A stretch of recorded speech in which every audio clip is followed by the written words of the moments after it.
بسم اللہ الرحمن الرحیم نحمده ونصلی ونسلم علی رسولہ الکریم اما بعد اعوذ باللہ من الشیطان الرجیم بسم اللہ الرحمن الرحیم الصلاة والسلام علیک سیدی یا رسول اللہ وعلى آلك وأصحابك سيدي وآقائي ومولاي حبيبي يا رحمة للعالمين صلى الله تعالى عليك وسلم. ماشاءاللہ درس نماز کی ایک اور محفل میں ہم موجود ہیں. اللہ پاک ہم سب کا مل بیٹھنا قبول فرمائے. قاری صاحب کی یہ کاوش اللہ پاک قبول فرمائے اور اللہ پاک ہم سب کو سنت محمدیہ صلی اللہ علیہ وسلم کے مطابق نمازیں ادا کرنے کی توفیق عطا فرمائے. پچھلے درس میں ہم نے 3 بنیادی باتیں سیکھی تھیں. نیت کے حوالے سے، تکبیر تحریمہ کے حوالے سے اور ہاتھ باندھنے کے حوالے سے. یہ 3 مسائل ہم نے پچھلے درس میں سیکھے تھے. حاضرین محترم، یاد رکھیں نمازی جب نماز پڑھنے آتا ہے تو وہ کس کی بارگاہ میں حاضر ہوتا ہے؟ اللہ کی بارگاہ میں. کس کی بارگاہ میں؟ اللہ کی بارگاہ میں حاضر ہوتا ہے. دیکھیں، ہم دنیاوی لحاظ سے کسی اچھی محفل میں جائیں، کسی شادی کی تقریب میں جائیں، کسی بڑی شخصیت کو، بڑے افسر کو ملنے جائیں تو خوبصورت ہو کے جاتے ہیں یا نہیں؟ تیاری کر کے جاتے ہیں یا نہیں؟ اچھے کپڑے پہن کے جاتے ہیں یا نہیں؟ تو ہم جب نماز پڑھنے آتے ہیں تو اللہ کی بارگاہ میں ہم حاضر ہو رہے ہیں. تو اس کا مطلب یہ ہے کہ ہمیں جو ہے بالکل جو ہے نا صفائی اور ستھرائی کا خاص خیال رکھنا چاہیے، کیونکہ اللہ رب العالمین پاکیزہ ذات ہے اور وہ پاکیزگی کو پسند فرماتا ہے. ان اللہ یحب المتطہرین، اللہ پاک نے فرمایا کہ اللہ پاکیزگی حاصل کرنے والوں کو پسند فرماتا ہے. تو اس لیے جب نماز پڑھنے آیا کریں اچھے اور باوقار کپڑے پہن کے آیا کریں، صاف ستھرے ہو کے آیا کریں. جب مسجد میں آئیں ہمارے جسم سے بھی بو نہیں آنی چاہیے، ہمارے منہ سے بھی بو نہیں آنی چاہیے. صاف ستھرے باوقار اچھے کپڑے پہن کے نماز پڑھنے آیا کریں. یاد رکھیں کام والے جو کپڑے ہوتے ہیں، عام طور پہ جو لوگ دکانوں پہ کام کرتے ہیں، مزدوری کر رہے ہیں، وہ جو کپڑے ہیں، اگر انسان کے پاس دوسرے کپڑے موجود ہیں اور ٹائم بھی ہے، اس کے باوجود جان بوجھ کے کام والے کپڑے، میلے کچیلے کپڑے پہن کے نماز پڑھنے آ گئے تو ایسا کرنا مکروہ ہے. ایسا کرنا مکروہ ہے. تو اس لیے پہلی بات تو یہ ہے کہ صاف ستھرے کپڑے پہن کے آیا کریں. اور اس حوالے سے دوسری بات یہ سماعت فرمائیں، حضور سید عالم صلی اللہ علیہ وسلم کی سنت والے جو کپڑے ہیں وہ پہن کے آیا کریں. جو کپڑے حضور کی سنت ہیں وہ پہن کے آیا کریں. اور مسنون لباس پہن کے نماز پڑھنے کا اپنا ہی ثواب ہے، اپنا ہی اجر ہے. تو یاد رکھیں، ایک تو کوشش کیا کریں شلوار قمیض پہن کے آیا کریں صاف ستھری، اور دوسرا سر کو ڈھانپ کے آیا کریں. سر کو ڈھانپ کے آیا کریں. جان بوجھ کے ننگے سر نماز پڑھنا یہ مکروہ تنزیہی ہے. سر کو ڈھانپ کے آیا کریں، ایک بات. اور دوسری بات یہ سماعت فرمائیں کہ اگر کوئی شخص عاجزی انکساری کی وجہ سے، خشوع و خضوع کی وجہ سے وہ سمجھتا ہے کہ میں ننگے سر ہو کے نماز پڑھوں تو پھر تو مکروہ نہیں ہوگی، لیکن بہتر یہی ہے کہ سر ڈھانپ کے آیا کریں اور دستار یا ٹوپی پہن کے آیا کریں. اور وہ دستار اور ٹوپی ایسی ہونی چاہیے کہ ہمارا سر ڈھکا ہوا ہو. اگر سائڈوں میں ڈھکی ہوئی ہے اور درمیان والی جگہ خالی ہے، اس پر نہ کوئی دستار ہو نہ ٹوپی ہو، تو ایسا کرنا بھی مکروہ ہے. آئے سمجھ میں؟ تو سر صحیح طریقے ڈھکا ہونا چاہیے. اچھا، عام طور پہ اب جو ہے یہ مسجدوں میں جالی والی یہ پلاسٹک والی ٹوپیاں رکھ دی جاتی ہیں. یہ ایک سمجھے ہیلا ہے. یہ ٹوپیاں ایک ہیلا ہے. اگر میں آپ سے پوچھوں کہ کسی اچھی محفل میں آپ جا رہے ہیں تو یہ ٹوپی سر پہ پہن کے جائیں گے؟ کسی بڑی شخصیت کے پاس جا رہے ہیں تو کیا یہ ٹوپی سر پہ پہن کے جائیں گے؟ تو پھر اللہ پاک کی بارگاہ میں حاضر ہو رہے ہیں تو اس میں بھی ہمیں اس چیز کا خاص خیال رکھنا چاہیے، احتیاط کرنی چاہیے۔ بہرحال لباس کے حوالے سے میں نے تھوڑا سا آپ کو عرض کر دیا کہ صاف ستھرا لباس ہونا چاہیے، مسنون طریقے سے، سنت طریقے سے لباس ہونا چاہیے۔ کوشش کریں جب ماشاءاللہ آپ نمازی ہیں تو سر میں ایک اچھی ٹوپی جو ہے نا لگا کے نماز پڑھیں۔ اور بعض اوقات ایسا ہوتا ہے کہ انسان ایسی فیلڈ میں کام کرتا ہے کہ ہر وقت سر پہ ٹوپی نہیں رکھ سکتا ہے، تو ایک اچھی سی ٹوپی جیب میں رکھیں کہ جب نماز کا ٹائم ہو بندہ پہن لے اور نماز ادا کرے۔ اچھا، یہ مسئلہ میں نے اس لیے چھیڑا کیونکہ آج ہم نے قیام کے حوالے سے مسائل سننے ہیں، تو اس وجہ سے یہ مسئلہ میں نے چھیڑا۔ اچھا، عام طور پہ آج کل جو ہے نا نوجوان ہمارے جو شرٹیں پہنتے ہیں، ان شرٹوں پہ تصویریں لگی ہوتی ہیں۔ کچھ شرٹیں ایسی ہوتی ہیں جن کے سامنے تصویر ہے، کچھ شرٹیں ایسی ہوتی ہیں جن کی بائک سائڈ پہ تصویر ہے۔ تو تصویر کے حوالے سے یہ مسئلہ سماعت فرمائیں، تصویر والا کپڑا پہن کے نماز پڑھنا جائز نہیں ہے، مکروہ تحریمی علماء نے لکھا ہے۔ تصویر سامنے ہو تب بھی مکروہ ہے، تصویر والا کپڑا پہنا ہوا ہو تب بھی مکروہ ہے، تصویر آپ کے دائیں جانب ہے تب بھی مکروہ ہے، تصویر آپ کی بائیں جانب ہے تب بھی مکروہ ہے۔ صرف تصویر کے حوالے سے دو صورتیں جائز ہیں۔ ایک صورت یہ ہے کہ تصویر آپ کی پاؤں کے نیچے ہو تب جائز ہے، دوسری صورت یہ ہے کہ تصویر چھپی ہوئی ہو تب جائز ہے۔ مثلا عام طور پہ ہماری جیب میں پیسے ہوتے ہیں، روپے ہوتے ہیں، ان پہ قائد اعظم کی تصویر بنی ہوتی ہے یا پاسپورٹ وغیرہ پہ تصویریں ہوتی ہیں، تو وہ جیب میں ہوتی ہیں، چھپی ہوئی ہوتی ہیں، ان کے ہوتے ہوئے نماز جائز ہے۔ لیکن سامنے تصویر لگی ہوئی ہے، یہ تصویر بنی ہوئی ہے، سائڈوں پہ تصویر لگی ہوئی ہے، بنی ہوئی ہے، آپ کے کپڑے پہ جو پہنا ہوا ہے آپ نے اس پہ تصویر، کسی جاندار کی تصویر، یہ یاد رکھنا، کسی جاندار کی تصویر، یعنی انسان کی تصویر ہو، پرندے کی تصویر ہو اور جانور کی تصویر ہو، جاندار کی تصویر جو ہے اگر لگی ہوئی ہے تو یہ مکروہ تحریمی ہے، یعنی یہ حرام ہے۔ تو اس لیے نماز پڑھتے ہوئے ان باتوں کا خیال رکھیں کہ جو کپڑا پہن کے آئیں، جو شرٹ پہن کے آئیں، وہ شرٹ اور کپڑا جو ہے وہ شرٹ اور کپڑا جو ہے وہ تصویر والا نہیں ہونا چاہیے۔ اچھا، بابا جی بھی پوچھ رہے ہیں کہ پیچھے تصویر ہے، تو آپ کے تو پیچھے ہے، لیکن جو آپ کے پیچھے نماز پڑھ رہا ہے اس کے لیے، اس کے سامنے آ گئی تو آپ کی وجہ سے اس کو پرابلم ہو گیا، تو لہذا جو پیچھے تصویر بنی ہوئی ہو وہ بھی نہ پہنے، اس کو بھی نہ پہن کے آئے۔ اس لیے میں نے عرض کیا کہ وہ لباس جس پہ کسی جاندار کی تصویر بنی ہوئی ہے وہ لباس پہن کے نماز پڑھنا جائز نہیں ہے۔ وہ تصویر چاہے سامنے کی طرف بنی ہوئی ہے، سائڈ کی طرف بنی ہوئی ہے، پیچھے کی طرف بنی ہوئی ہے، کسی بھی انداز میں بنی ہوئی ہے، سلائی کے انداز میں بنی ہوئی ہے اور جو ہے نا اوپر چھپی ہوئی ہے، کسی بھی انداز میں جاندار کے جسم کی تصویر بنی ہوئی ہے تو وہ نماز ٹھیک نہیں ہے۔ اچھا، بعض اوقات یہ ذہن میں سوال آتا ہے کہ کبھی کبھی مسجدوں میں کعبہ شریف کی تصویر لگی ہوتی ہے، وہاں جو ہے نا لوگوں کو چھوٹے چھوٹے ایسے چیزیں نظر آ رہی ہوتی ہیں، تو وہ کیونکہ بالکل ہلکے سے اعضاء نظر آ رہے ہوتے ہیں وہ جائز ہے۔ پورے جسم کی جو تصویر ہوتی ہے یا اکثر جسم کی جو تصویر ہوتی ہے وہ جائز نہیں ہے۔ تو ان باتوں کا ہم نے خاص طور پہ خیال رکھنا ہے۔ تو اب جو ہے قیام کے حوالے سے میں نے آپ کو یاد ہوگا پچھلے درس میں عرض کر دیا تھا کہ ہم نے کھڑا کس طرح ہونا ہے، یہ بھی مسئلہ میں نے آپ کو سمجھا دیا تھا۔ تو اب قیام کے بعد ہے قرات، لیکن قرات سے پہلے قیام کے کچھ اور مسائل سماعت فرما لیں، بڑا غور کیجئے گا تاکہ باتیں آپ کو سمجھ آئیں۔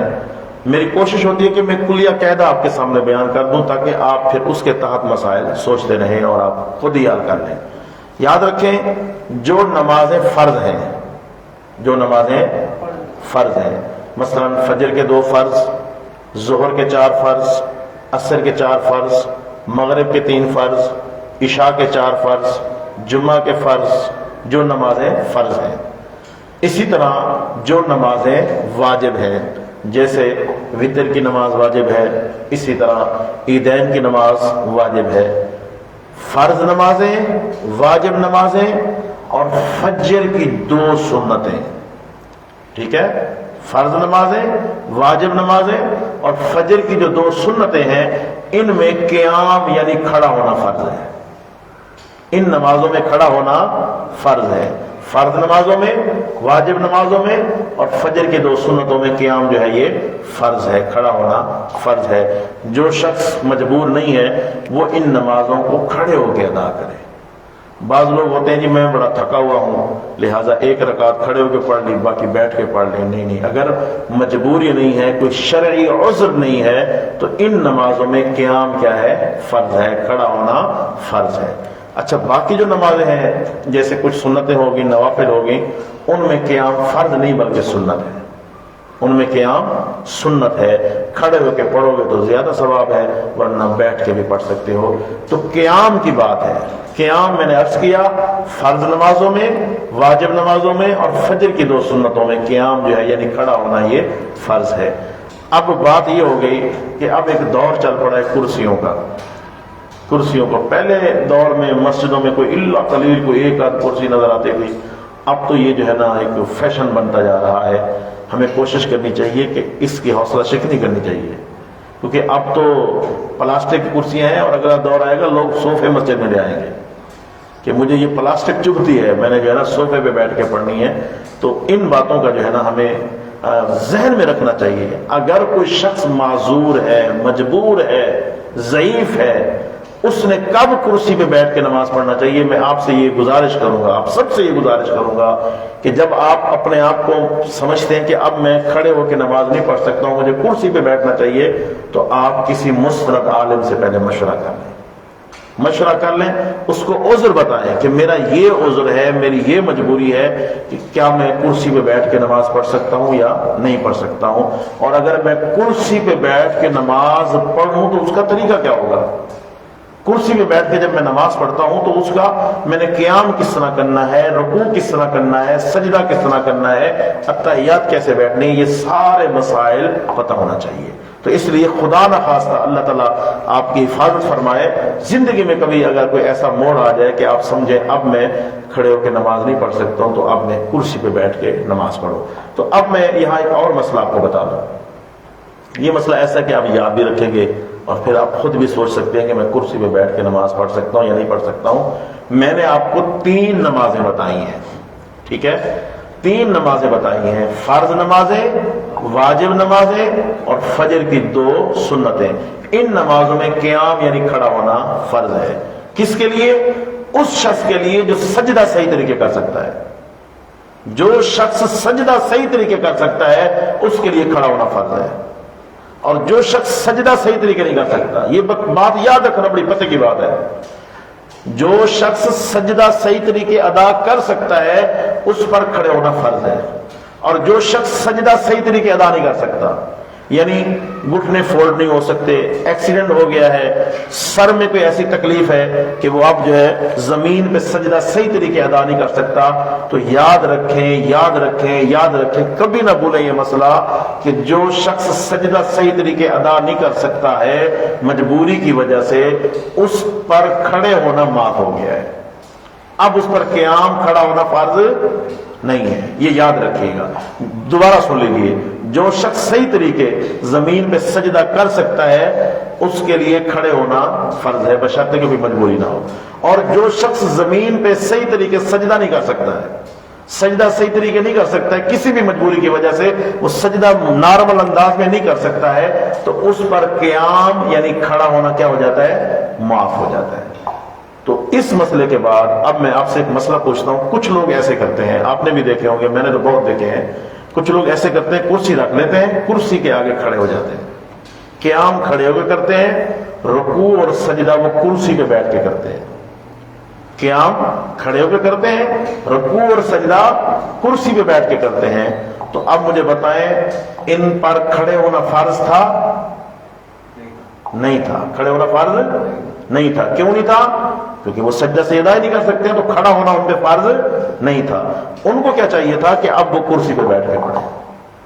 اس کا نقصان کیا ہوا کہ جب وہ کھڑے ہوئے ہیں، پیچھے کرسی رکھی ہوئی ہے، کھڑے ہو کے نماز پڑھ رہے ہیں، تو اب وہ صف سے آگے بڑھے ہوئے ہیں، وہ جو صف ہوتی ہے اس سے آگے بڑھے ہوئے ہیں۔ تو اس لیے اگر کوئی شخص رکوع اور سجدہ نہیں کر سکتا صحیح انداز میں، اور خاص طور پہ سجدے کی بات ہے، سجدہ صحیح طریقے جو ادا نہیں کر سکتا کسی بھی مجبوری کی وجہ سے، تو کھڑا ہونا اس کے لیے معاف ہے۔ اب وہ بیٹھ کے زمین پہ بیٹھ کے نماز پڑھے یا کرسی پہ بیٹھ کے نماز پڑھے۔ اچھا، اب دو صورتیں ہیں، وہ کھڑا ہونا تو اس کے لیے معاف ہو گیا، تو اب یاد رکھیں جو شخص زمین پہ بیٹھ کے نماز پڑھ سکتا ہے اس کے لیے بہتر ہے کہ وہ زمین پہ بیٹھ کے نماز پڑھے۔ کرسی سے زمین پہ نماز پڑھنا بہتر ہے۔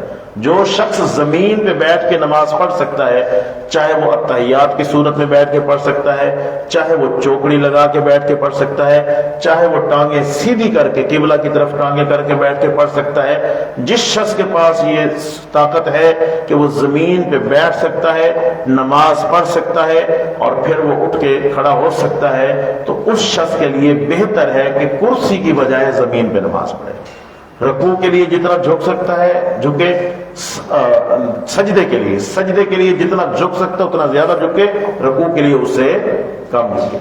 اب جو شخص زمین پہ بیٹھ کے نماز پڑھ رہا ہے یا کرسی پہ بیٹھ کے نماز پڑھ رہا ہے، ٹھیک ہے، یہ یاد رکھیں، کیونکہ اب وہ سجدہ تو کر نہیں سکتا، یہ بات ذہن میں رکھی، آپ نے رکھ لی، ماشاءاللہ سن لی کہ جو سجدہ نہیں کر سکتا کھڑا ہونا اس کے لیے معاف ہے۔ تو اب یا تو وہ کرسی پہ بیٹھ کے نماز پڑھ رہا ہے یا زمین پہ بیٹھ کے نماز پڑھ رہا ہے، تو اب وہ کرے گا کیا؟ بیٹھ کے ہاتھ باندھ لے، جس طرح نفل پڑھتے ہوئے بیٹھ کے ہم ہاتھ باندھ لیتے ہیں، ہاتھ باندھ لے، اور پھر جب رکوع کرنا ہو گھٹنوں پہ ہاتھ رکھ کے تھوڑا سا جھکے۔ جو میرے بزرگ کرسیوں پہ بیٹھ کے نماز پڑھتے ہیں، آپ کے لیے خاص طور پہ مسئلہ ہے کہ جب آپ رکوع کرتے ہیں گھٹنوں پہ ہاتھ رکھ کے تھوڑا سا جھکیں۔ اور سجدے کے لیے کتنا جھکیں؟ پہلی بات تو یہ یاد رکھیں، سجدے کے لیے گھٹنوں پہ ہاتھ نہیں رکھنا، سجدے کے لیے ہاتھ فضا میں رکھنا ہے، آئے سمجھ میں؟ سجدے کے لیے ہاتھ فضا میں رکھنا ہے، اور جتنا جھک سکتے ہیں جھک لیں، رکوع سے زیادہ جھکیں۔ رکوع کرتے ہوئے اس بات کا احتیاط کریں کہ آپ نے سجدے سے کم جھکنا ہے، یعنی جتنا جھک سکتے ہیں اس سے تھوڑا کم جھکے، تاکہ سجدے کے لیے زیادہ جھکے، رکوع اور سجدے کے درمیان آپ کو فرق نظر آئے۔ تو اس لیے رکوع کرتے ہوئے ایک تو گھٹنوں پہ ہاتھ رکھنا ہے اور دوسرا تھوڑا سا جھکنا ہے، اور سجدے کے لیے ہاتھ دونوں فضا میں رکھنے ہیں، اور جتنا جھک سکتے ہیں اتنا جھک کے سجدہ کریں۔ تو یہ مسئلہ یقیناً آپ نے سماعت فرما لیا۔ قیام کے حوالے سے یہ مسئلہ بڑا ضروری تھا، کھڑے ہونے کے حوالے سے، کہ ہم جو ہے کہاں ہمارے لیے کھڑا ہونا فرض ہے اور کہاں فرض نہیں ہے۔ بعض اوقات ہم سفر کرتے ہیں، بس میں جا رہے ہیں، ٹرین میں جا رہے ہیں، تو نماز کا ٹائم ہو گیا ہے، تو کیا کریں؟ اگر سہولت ہے، صحیح طریقے نماز ادا کرنے کی سہولت ہے، تو کیا کریں؟ نماز ادا کریں۔ یعنی ٹرین میں جگہ بنی ہوئی ہے، بس جو ہے نا اس نے روکی ہے نماز کے ٹائم پہ، تو آپ نماز ادا کر لیجیے، اچھی بات ہے۔ اور اگر سچویشن ایسی ہے کہ رکی نہیں ہے، بس بھی نہیں رکی ہے، ٹرین بھی نہیں رکی ہے، تو اب کیا کریں؟ نماز کا ٹائم جا رہا ہے، تو آپ کو جس طرح طاقت ہے اشارے کے ساتھ نماز ادا کر لیں، اور پھر وہ نماز بعد میں قضا بھی کر لیں۔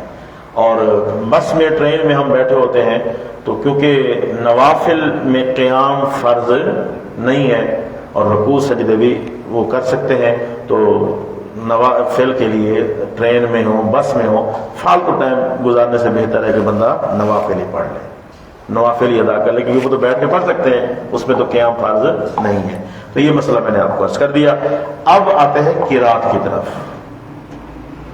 نماز میں قرات کی طرف ہم آتے ہیں، تو جب ہم نماز شروع کرتے ہیں، اور خاص طور پہ یہ جو مقتدی حضرات ہوتے ہیں ان کے لیے تھوڑا مسائل ہوتے ہیں، جب آپ آئے ہیں امام کے ساتھ، آپ پہلی تکبیر میں شامل ہوئے ہیں، جب امام نے تکبیر کہی تھی آپ نے بھی ساتھ کہہ لی تھی، تو اب آپ نے کیا پڑھنا ہے؟ ثنا پڑھنی ہے۔ سبحانک اللہم وبحمدک وتبارک اسمک وتعالی جدک ولا الہ غیرک، یہ ثنا ہے۔ ثنا پڑھنا نماز میں مستحب ہے، نہ فرض ہے نہ واجب ہے، مستحب ہے۔ موقع ہے، پڑھ سکتے ہیں تو پڑھ لیں، ثواب ملے گا۔ اگر کوئی شخص نہیں پڑھتا تو گناہ نہیں ہوگا۔ لیکن پڑھنی کب ہے؟ اکیلے میں تو آپ نے پڑھنی ہے، جماعت کے ساتھ کب پڑھنی ہے؟ جب آپ امام کے ساتھ شامل ہوئے۔ اور اگر آپ بعد میں آئے ہیں یہ یاد رکھیں. آپ بعد میں آئے ہیں، چاہے پہلی رکعت میں آئے ہیں، دوسری میں آئے ہیں، تیسری میں آئے ہیں، چوتھی میں آئے ہیں، جب آپ بعد میں آئے ہیں آپ یہ سمجھتے ہیں کہ اب امام نے قرات شروع کر دی ہوگی تو تب ثنا پڑھنا مقتدی کے لیے جائز نہیں ہے. یہ بات یاد رکھیے گا. پہلے یہ سن لیں کہ ثنا پڑھنا مستحب ہے. اکیلے جب آپ نماز شروع کرتے ہیں تو پڑھیں، ٹھیک ہے، لیکن جب آپ امام کے پیچھے نماز پڑھتے ہیں تو ثنا کب پڑھیں گے؟ جب شروع میں آپ جماعت کے ساتھ شامل ہو گئے. جب آپ بعد میں آئے ہیں تو اب مثلا امام پہلی رکعت میں آپ آ گئے ہیں، اب ماشاءاللہ سمجھدار ہیں، سمجھتے ہیں آپ کہ امام صاحب نے قرات شروع کر دی ہوگی تو اب آپ کے لیے ثنا پڑھنا جائز نہیں ہے. بس اللہ اکبر کہتے ہوئے امام کے ساتھ شامل ہو جائیں، ثنا پڑھنا جائز نہیں ہے، نہ پڑھیں. اور دوسری تیسری رکعت میں چوتھی رکعت میں آپ آئے ہیں، شامل ہو رہے ہیں تو تب بھی ثنا پڑھنا صحیح نہیں ہے. یہ بات آپ نے سمجھ لی. اور ثنا پڑھنی کب ہے؟ ثنا اگر فرض نماز ہے، واجب نماز ہے، سنت مؤکدہ ہے تو ثنا پہلی رکعت میں پڑھنی ہے. ٹھیک ہے، نماز جو پڑھ رہے ہیں آپ وہ فرض ہے، واجب ہے، سنت مؤکدہ ہے تو آپ نے کون سی رکعت میں ثنا پڑھنی ہے؟ صرف پہلی رکعت میں. اور اگر نماز جو ہے سنت غیر مؤکدہ ہے یا نفل نماز ہے، سنت غیر مؤکدہ ہے یا نفل نماز ہے تو اب آپ نے ثنا کب پڑھنی ہے؟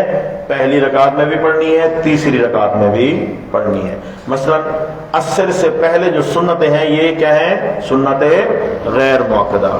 عشاء سے پہلے جو سنتیں ہیں یہ کیا ہیں؟ سنت غیر مؤکدہ. تو سنت غیر مؤکدہ میں پہلی رکعت میں اور تیسری رکعت میں ثنا پڑھی جائے گی. ہے سمجھ میں؟ پہلی رکعت میں بھی تیسری رکعت میں بھی ثنا پڑھی جائے گی. اسی طرح عام طور پہ ہم صلاۃ التسبیح پڑھتے ہیں. صلاۃ التسبیح بنیادی طور پہ نفلی نماز ہے. ایک اور مسئلہ سماعت فرما لیں. جب آپ امام کے پیچھے نماز پڑھ رہے ہیں، جب آپ امام کے پیچھے نماز پڑھ رہے ہیں، کوئی بھی نماز پڑھ رہے ہیں، امام کے پیچھے پڑھ رہے ہیں، کوئی بھی نماز پڑھ رہے ہیں تو آپ جو ہے کیا کہتے ہیں؟ ثنا پڑھ سکتے ہیں. لیکن کب؟ جب آپ شروع میں شامل ہو. اس کے علاوہ امام کے پیچھے نہ آپ نے اعوذ باللہ پڑھنا ہے، نہ بسم اللہ پڑھنا ہے، نہ سورۃ فاتحہ پڑھنی ہے، نہ قرات کرنی ہے. کوئی بھی نماز ہو امام کے پیچھے قرات جائز نہیں ہے. قرات الامام قرات المقتدی، امام کی قرات مقتدی کے لیے کافی ہوتی ہے. تو لہٰذا جب آپ مقتدی ہیں اور شروع میں آئے ہیں تو ثنا تو پڑھ سکتے ہیں، باقی کچھ نہیں پڑھ سکتے ہیں. امام کے پیچھے نہ اعوذ باللہ، نہ بسم اللہ، نہ الحمد شریف، نہ سورت، کچھ بھی نہیں پڑھنا. چاہے وہ جہری نماز ہو، امام جہرن قرات کر رہے ہوں، یا خفی نماز ہو، امام ایسا قرات کر رہے ہوں، امام کے پیچھے قرات کرنا جائز نہیں ہے. یہ مسئلہ آپ نے سماعت فرما لیا. بہرحال ثنا کے حوالے سے میں نے آپ کو عرض کر دیا. اب ثنا کے بعد پڑھتے ہیں اعوذ باللہ. جب آپ امام ہیں یا آپ اکیلے نماز پڑھ رہے ہیں، امام اور اکیلے نماز پڑھ رہے ہیں تو اب آپ نے کیا کرنا ہے؟ ثنا کے بعد کیا پڑھنا ہے؟ اعوذ باللہ من الشیطان الرجیم. اعوذ باللہ کے بعد اعوذ باللہ صرف پہلی رکعت میں پڑھنا ہے، باقی رکعتوں میں نہیں پڑھنا. اسی طرح بسم اللہ الرحمن الرحیم پڑھنا ہے. کب؟ جب آپ امام ہیں یا آپ اکیلے نماز پڑھ رہے ہیں. مقتدی نہیں پڑھ سکتا. جب آپ امام ہیں یا اکیلے نماز پڑھ رہے ہیں تو اعوذ باللہ کے بعد آپ نے کیا پڑھنا ہے؟ بسم اللہ الرحمن الرحیم. یہ بات جو ہے آپ نے سمجھ لی. تو بسم اللہ آپ نے کب کب پڑھنا ہے؟ ہر رکعت میں پڑھنا ہے. ثنا پہلی رکعت میں صرف، اعوذ باللہ بھی پہلی رکعت میں، بسم اللہ ہر رکعت میں. جب آپ نے الحمد شریف پڑھنا ہے تو اس سے پہلے کیا پڑھنا ہے؟ بسم اللہ الرحمن الرحیم. ہر رکعت میں آپ نے یہ پڑھنا ہے. تو بسم اللہ کے بعد پڑھنی ہے سورۃ فاتحہ. تو یاد رکھیں ابھی جو ہے بنیادی طور پہ آپ کو مسائل ہم سکھا رہے ہیں. کوشش کریں گے قاری صاحب سے مشورہ کر کے کہ یہ جو نماز کے شرائط ہیں، فرائض ہیں، واجبات ہیں، سنتیں ہیں، مستحبات ہیں، مکروہ ہیں، یہ جو 6 چیزیں ہیں نا یہ ہر نمازی کو پتہ ہونی چاہیے. تو ہم کوشش کریں گے کہ ایک تحریر لکھیں گے، اس کو پھر چھاپ کے بانٹیں گے تاکہ آپ کو پتہ چل جائے کہ یہ شرطیں ہیں نماز کی، ان میں سے کوئی رہ جائے تو نماز کا کیا حکم ہے. یہ نماز کے فرض ہیں، ان میں سے اگر بھول جائیں، رہ جائیں تو نماز کا کیا حکم ہے، یہ واجبات ہیں. تو یہ چیزیں ہر نمازی کو پتہ ہونی چاہیے. یہ علم حاصل کرنا ہر مسلمان پہ فرض ہے، یہ بنیادی علم ہے۔ تو بہرحال سورت فاتحہ جو ہے نماز میں جو ہے فرض کی پہلی دو رکعتوں میں، سنت، نفل اور واجب کی ہر رکعت میں سورت فاتحہ پڑھنا واجب ہے، ٹھیک ہے؟ فرض کی پہلی دو رکعتوں میں اور سنت، نفل اور واجب کی ہر رکعت میں سورت فاتحہ پڑھنا واجب ہے۔ واجب کا کیا مطلب ہے، فرض کا کیا مطلب ہے؟ ویسے چلے میں تھوڑا سا بتا دوں آپ کو۔ جو نماز کے فرض ہوتے ہیں نا، اگر وہ بھول کے چھوڑ دیں یا جان بوجھ کے چھوڑ دیں تو نماز نہیں ہوتی، نماز دوبارہ پڑھنی پڑتی ہے۔ اور جو نماز کے فرض ہوتے ہیں اگر ان میں دیر ہو جائے، ادا کرنے میں دیر ہو جائے تو پھر سجدہ سہو واجب ہوتا ہے۔ جو نماز کے واجب ہیں، نماز کے جو واجبات ہیں، میں بیچ میں بتاؤں گا یہ واجب ہے یہ واجب ہے، جو نماز کے واجبات ہیں اگر وہ بھول کے چھوڑ دیں تو یاد رکھیں نماز ٹوٹتی نہیں ہے، سجدہ سہو کر لیں نماز ادا ہو جاتی ہے، ٹھیک ہے؟ تو اب میں نے پہلے عرض کیا جو نماز کے فرض ہیں اگر وہ بھول کے چھوڑ دیں تو نماز ٹوٹ جاتی ہے، اگر ان میں تاخیر ہو جائے، دیر ہو جائے تو پھر نماز ٹوٹتی نہیں ہے، سجدہ سہو کریں تو نماز ادا ہو جاتی ہے۔ اس پر میں ایک دو مسئلے آپ کو بتا دوں کہ بات آپ کو سمجھ آ جائے۔ آپ نے پہلی رکعت ادا کر لی، پہلی رکعت ادا کرنے کے بعد آپ نے پہلی رکعت کا دوسرا سجدہ ادا کر لیا، اب دوسرے سجدے سے آپ اٹھے ہیں تو آپ نے کیا کرنا تھا؟ جواب دیجئے، کھڑے ہونا تھا، قیام کرنا تھا، اور یہ قیام کرنا فرض ہے۔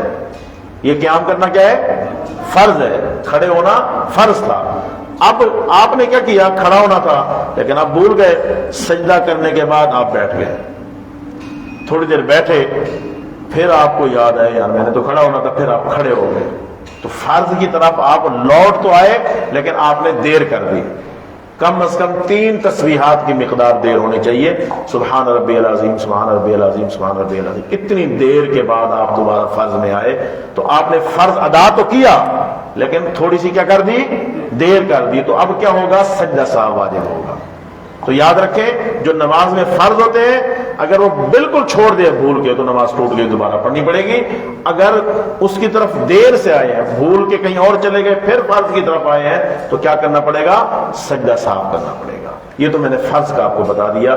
واجب جو ہوتا ہے یاد رکھیں نماز کے جو واجبات ہیں یہ اگر بھول کے چھوڑ دیں، جان بوجھ کے چھوڑ دیں تو نماز ٹوٹ جاتی ہے، بھول کے اگر چھوڑ دیں تو کیا کرنا پڑتا ہے؟ سجدہ سہو کرنا پڑتا ہے، نماز ادا ہو جاتی ہے۔ اب مثلا سورت فاتحہ نماز میں پڑھنا واجب ہے، سورت فاتحہ نماز میں پڑھنا واجب ہے۔ اب مثلا آپ اکیلے نماز پڑھ رہے تھے، پہلی رکعت پڑھنے کے بعد دوسری رکعت میں آپ آئے اور آپ نے بھول کے سورت شروع کر دی، سورت فاتحہ نہیں پڑھی اور سورت شروع کر دی، اور سورت پڑھی اور آپ رکوع میں چلے گئے، وہ جو سورت فاتحہ پڑھنا واجب تھا وہ آپ نے چھوڑ دیا، تو اب اس کا کیا حل ہوگا؟ نماز کے آخر میں آپ کو سجدہ سہو کرنا پڑے گا، سجدہ سہو کریں گے تو نماز ادا ہو جائے گی، ٹھیک ہے؟ تو سورت فاتحہ نماز میں پڑھنا فرض ہے، اور اللہ اکبر سورت فاتحہ نماز میں پڑھنا واجب ہے۔ اور سورت فاتحہ یاد رکھیں ہم عام طور پہ کیونکہ اجمی ہے نا تو ہمارا قرآن پڑھنے کا جو تلفظ ہوتا ہے وہ غلط ہوتا ہے، ہم جو ہے نا ہا کو ہا پڑھ رہے ہوتے ہیں، حمزہ کو آ پڑھ رہے ہوتے ہیں، عین کو بھی آ پڑھ رہے ہوتے ہیں، تو بعض غلطیاں ایسی ہوتی ہیں جس سے لفظ کا معنی تبدیل ہو جاتا ہے، ٹھیک ہے؟ بعض غلطیاں ایسی ہوتی ہیں جس سے لفظ کا معنی تبدیل ہو جاتا ہے، تو جب معنی قرآن کا تبدیل ہو گیا تو وہ نماز ہماری نہ ہوئی۔ تو اس لیے آپ سے میری گزارش ہے یہ جو سورت فاتحہ ہے یہ نماز میں پڑھنا واجب ہے۔ کسی قاری کو سنا دیں کہ قاری صاحب یہ میرے سن لیں، میں جو پڑھ رہا ہوں صحیح پڑھ رہا ہوں یا غلطیاں کر رہا ہوں، اگر غلطیاں کر رہے ہیں تو قاری صاحب سے وہ غلطیاں سیکھ لیں۔ دین سیکھنے میں کوئی شرمندگی نہیں ہے۔ میری بات سنیں، جواب دیں، کیا سارے صحابہ نے بچپن میں قرآن پڑھا تھا؟ جی صحابہ جو حضور کے تھے سارے بچپن میں مسلمان ہو گئے تھے؟ کوئی 50 سال کی عمر میں، کوئی 60 سال کی عمر میں، کوئی 40 سال کی عمر میں، کوئی 45 سال کی عمر میں انہوں نے کلمہ پڑھا، مسلمان ہوئے، پھر اسی عمر میں دین سیکھا انہوں نے؟ تو بڑی عمر میں بھی ہم قرآن سیکھ سکتے ہیں، نماز سیکھ سکتے ہیں۔ دین سیکھنے میں کوئی شرمندگی محسوس نہیں کرنی چاہیے، کہیں ایسا نہ ہو کہ ہم ساری زندگی نمازیں پڑھتے رہیں اور خوش ہوتے رہیں کہ ماشاءاللہ ہم تو بڑے نمازی ہیں، اور پھر کل اللہ تعالیٰ معاف کرے قیامت میں پتہ چلے ہم تو فلاں غلطی کر رہے تھے، کوئی نماز قبول ہی نہیں ہوئی ہے۔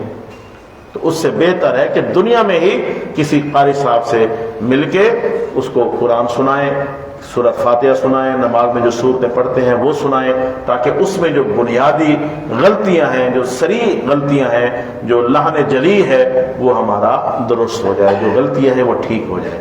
یاد رکھیں غلطیاں جو ہے نا، بعض اوقات لفظوں کے تلفظ میں غلطی، بعض اوقات وقف میں غلطی، اس سے جو ہے نا معنی تبدیل ہو جاتا ہے۔ ایک مثال میں عام طور پہ سمجھانے کے لیے دیتا ہوں، مثلا ایک لفظ ہے اٹھیں مت بیٹھیں، یہ 3 لفظ ہیں، اٹھیں مت بیٹھیں، یہ 3 لفظ ہیں۔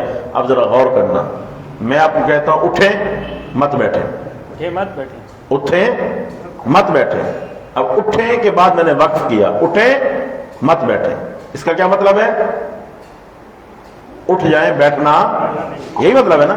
اچھا میں وقف چینج کر دیتا ہوں، اٹھیں مت بیٹھیں، اٹھیں مت بیٹھیں، اب کیا مطلب ہے؟ اب دیکھیں الفاظ وہی ہیں، الفاظ سارے، صرف وقف چینج ہوا ہے۔ پہلے وقف کیا تھا اٹھیں مت بیٹھیں، اس کا مطلب الگ تھا، اب میں نے وقف کیا اٹھیں مت بیٹھیں، مطلب الگ ہو گیا۔ تو یہ وقف کا بھی بڑا مسئلہ ہوتا ہے، اس لیے میری ہاتھ جوڑ کے آپ سے یہ گزارش ہے کہ آپ کے پاس تو ماشاءاللہ قاری صاحبان مستند لوگ موجود ہیں، یہ جو سورۃ فاتحہ ہم نماز میں پڑھتے ہیں یا باقی جو صورتیں ہم نماز میں پڑھتے ہیں وہ درست کرا لیں، تاکہ ہم نماز میں جب پڑھتے ہیں تو ہماری نمازیں اللہ پاک قبول فرما لیں۔ تو بہرحال سورۃ فاتحہ صحیح تلفظ سے جو ہے نا پڑھنا واجب ہے۔ اور اس حوالے سے ایک زبردست بات میں نے پچھلے درس میں آپ کو کہی تھی کہ نماز میں ہم جو کچھ پڑھتے ہیں اس کے لیے 3 شرطیں ہیں، یاد ہے نا؟ میں نے پچھلے درس میں عرض کی تھی، آج دوبارہ عرض کر دیتا ہوں تاکہ جو لوگ پچھلے درس میں نہیں تھے ان کو بھی پتہ چل جائے۔ نماز میں ہم جو کچھ پڑھتے ہیں، چاہے وہ قرات کرتے ہیں، اللہ اکبر کہتے ہیں، سمع اللہ لمن حمدہ، جو کچھ نماز میں پڑھتے ہیں، پڑھنے کے لیے بنیادی طور پہ کتنی شرطیں ہیں؟ 3 شرطیں ہیں۔ کتنی شرطیں ہیں؟ یہ زبان سے کہہ دیا کریں تاکہ یاد رہے۔ نماز میں جو کچھ ہم پڑھتے ہیں اس کے صحیح ہونے کے لیے کتنی شرطیں ہیں؟ 3 شرطیں ہیں۔ پہلی شرط ہونٹ ہلے، پہلی شرط کیا ہے؟ ہونٹ ہلے۔ دوسری شرط زبان ہلے، دوسری شرط کیا ہے؟ زبان ہلے۔ تیسری شرط آواز پیدا ہو، یہ میں نے پچھلے درس میں آپ کو عرض کیا تھا، ٹھیک ہے؟ پہلی شرط کیا ہے؟ دوسری شرط کیا ہے؟ تیسری شرط کیا ہے؟ آواز پیدا ہو، اتنی آواز کم از کم پیدا ہو کہ ہماری اپنی آواز ہمارے کانوں تک جائے۔ تو نماز میں جو تکبیریں آپ پڑھتے ہیں، یا اکیلے جب آپ سورۃ فاتحہ پڑھتے ہیں یا دوسری سورت پڑھتے ہیں یا ثنا پڑھتے ہیں، اتحیات پڑھتے ہیں، درود پاک پڑھتے ہیں، ان سب کلمات کے صحیح ہونے کے لیے کتنی شرطیں ہیں؟ 3۔ ہونٹ بھی ہلے، زبان بھی ہلے اور آواز بھی پیدا ہو۔ تو جب سورۃ فاتحہ ہم پڑھیں، اگرچہ ہم دل میں پڑھ رہے ہیں، عام طور پہ آپ دیکھا کریں نمازیوں کو، اللہ تعالیٰ مسلمانوں کو سیکھنے کی توفیق عطا فرمائے، کم علم کی وجہ سے وہ دل میں وہ چل رہی ہوتی ہیں تو ہم سمجھ رہے تھے کہ ہم پڑھ رہے ہیں۔ قرات کا کیا مطلب ہوتا ہے؟ قرات کا مطلب ہے ہونٹ بھی ہلے، زبان بھی ہلے، آواز بھی پیدا ہو۔ تو اس لیے مثلا جب آپ اکیلے نماز پڑھ رہے ہیں، سورۃ فاتحہ مثلا پڑھ رہے ہیں، تو اس طرح پڑھیں، میری طرف دیکھیں،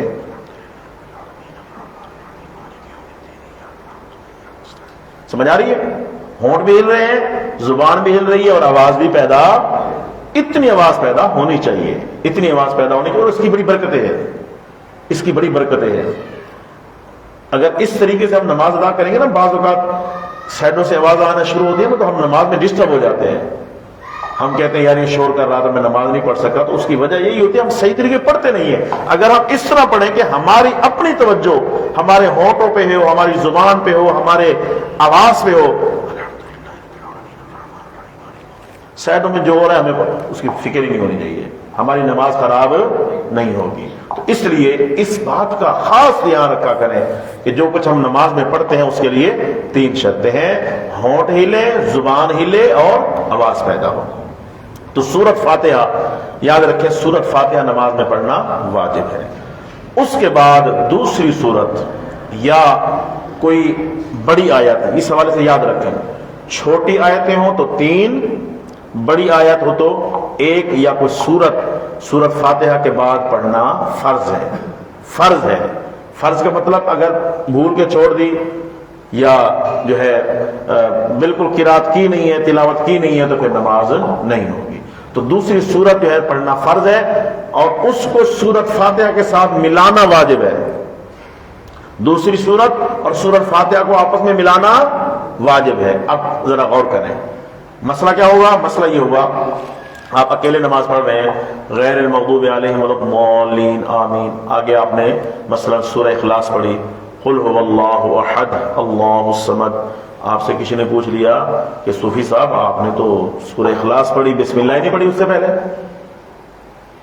یہ جو چھوٹی چھوٹی صورتیں ہیں شروع میں بسم اللہ لکھی ہوئی ہے نا، لیکن نماز میں جب آپ نے پڑھنی ہے بسم اللہ نہیں پڑھنی، وَالضَّالِّينَ آمین قُلْ هُوَ اللَّهُ أَحَدٌ۔ کیوں؟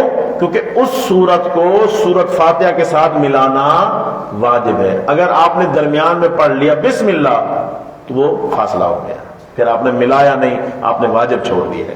اس لیے سورت فاتحہ کے بعد جب دوسری سورت پڑھو تو بسم اللہ نہ پڑھو، بغیر بسم اللہ کے پڑھو تاکہ وہ سورت فاتحہ کے ساتھ مل جائے۔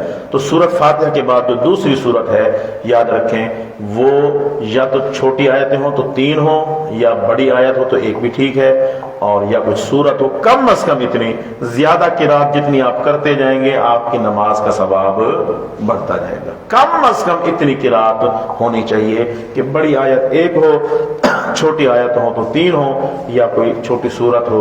اللہ رب العالمین ہم سب کو عمل کی توفیق عطا فرمائے۔ میں نے جو کہا ہے مجھے بھی آپ کو بھی یاد رکھ کے عمل کرنے کی توفیق عطا فرمائے، آمین ثم آمین، وما علیہ الا البلاغ المبین۔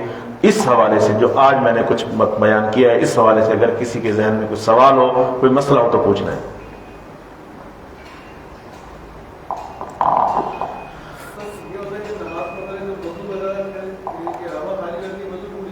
جی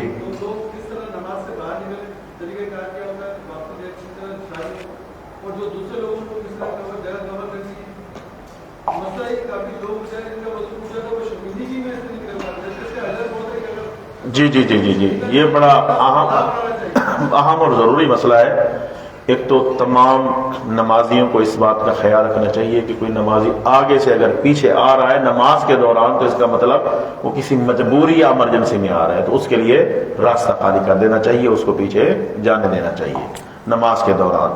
اب نماز کے دوران اگر وضو ٹوٹ گیا ہے تو شریعت نے بڑی آسانی دی ہے، ہمیں بڑی آسانی دی ہے۔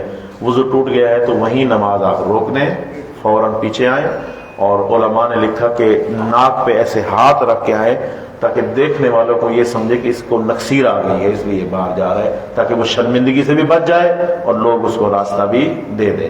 بہرحال ایسے ناک پہ ہاتھ رکھ کے، جس طرح نکسیر والا ہاتھ رکھتا ہے، ایسے ہاتھ رکھ کے آئے اور پیچھے جتنا یعنی قریب، جتنا اس کے لیے ممکن ہو قریب، جتنا اس کے لیے ممکن ہو قریب سے جا کے وضو کرے، یا قضائے حاجت، پیشاب پخانے کی حاجت آئی ہوئی ہے تو وہ پوری کرے، پھر آ کے وضو کرے۔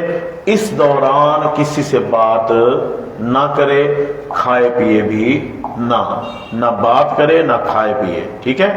وضو کر کے آئے، جہاں سے نماز اس نے چھوڑی تھی اس جگہ پہ نہ آئے، پیچھے اب جہاں جب اس کو جگہ مل گئی ہے جہاں سے نماز چھوڑی تھی وہاں سے نماز وہ اپنی شروع کرے۔